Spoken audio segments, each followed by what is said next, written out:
Assalamualaikum warahmatullahi wabarakatuh dan salam sejahtera saya ucapkan kepada pensyarah bagi subjek CFT 3124 Projek Penyelidikan 1 iaitu Dr. Nordiana binti Sukri.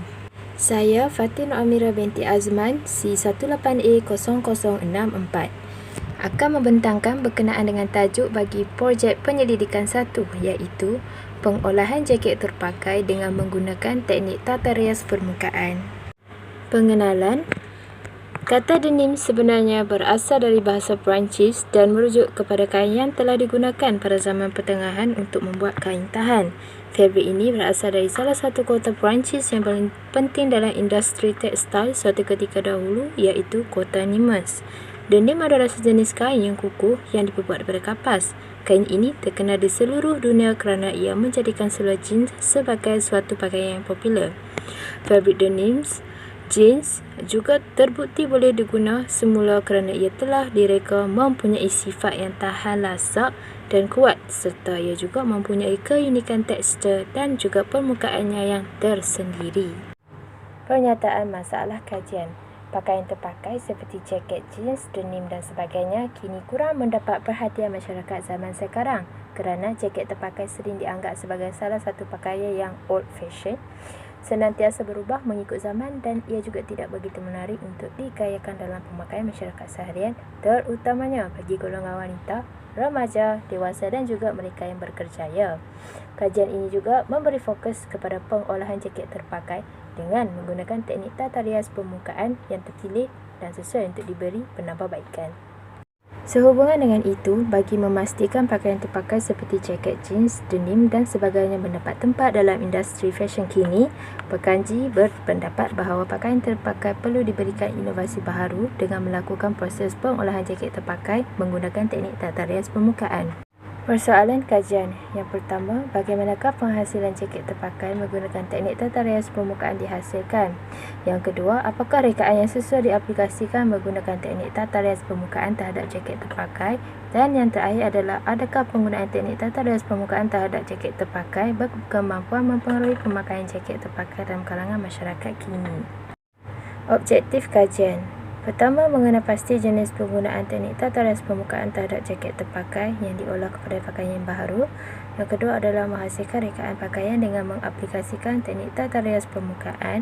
Terakhir adalah pengolahan jaket terpakai kepada jaket baharu berkemampuan mempengaruhi pemakaiannya dalam kalangan masyarakat kini. Skop kajian. Kajian ini hanya mengkhususkan analisis yang dilakukan terhadap pengolahan jaket terpakai dengan menggunakan teknik tata rias permukaan. Skop kajian ini hanya dikhususkan kepada pakaian terpakai seperti jaket jeans, denim dan sebagainya yang akan diolah menjadi suatu produk yang mampu menarik perhatian masyarakat. Serta kajian ini juga dilakukan di Sungai Petani, Kedah. Porca kain merupakan hasil dari sisa potongan kain, pakaian atau karya kerajinan tekstil lainnya yang sudah tidak digunakan kembali. Kain porca sering disebut sebagai kain sisa dari pembuatan pakaian. Patchwork atau kain porca merupakan proses yang menggabungkan potongan kain porca sehingga menjadi suatu bentuk rekaan yang baharu sesuai dengan alur potongan kain tersebut. Manik merupakan seni atau kraft melekatkan manik antara satu sama lain dengan mengikatnya menggunakan jarum jahit atau jarum manik. Penggunaan manik dalam penghasilan baju atau dalam industri fashion kini sebenarnya memainkan peranan penting dalam proses mencantikkan lagi baju serta memanipulasikan penggunaannya mengikut bentuk motif yang telah diolah menjadi satu reka bentuk corak yang menarik.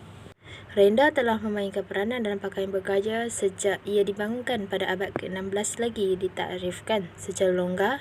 Renda boleh menjadi mana-mana kain bukan tenunan, ringan, kerawang dan ia telah diciptakan dengan menggunakan dua alat iaitu jarum dan juga gelendong.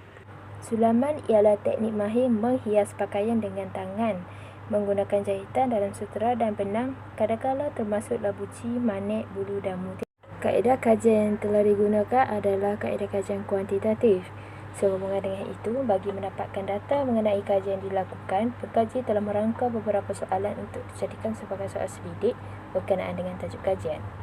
Bagi mendapatkan data maklumat, pengkaji telah melakukan sesi soal selidik dengan mengedarkan barang soal jawab secara atas talian iaitu Google Form.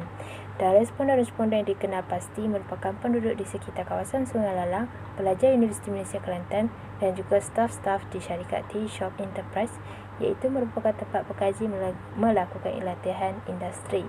Di samping itu juga, pengkaji turut menggunakan kaedah kajian secara kepustakaan yang dijalankan di Perpustakaan Taman Jubilee Sungai Petani Kedah. Itu sahaja daripada saya. Sekian, terima kasih.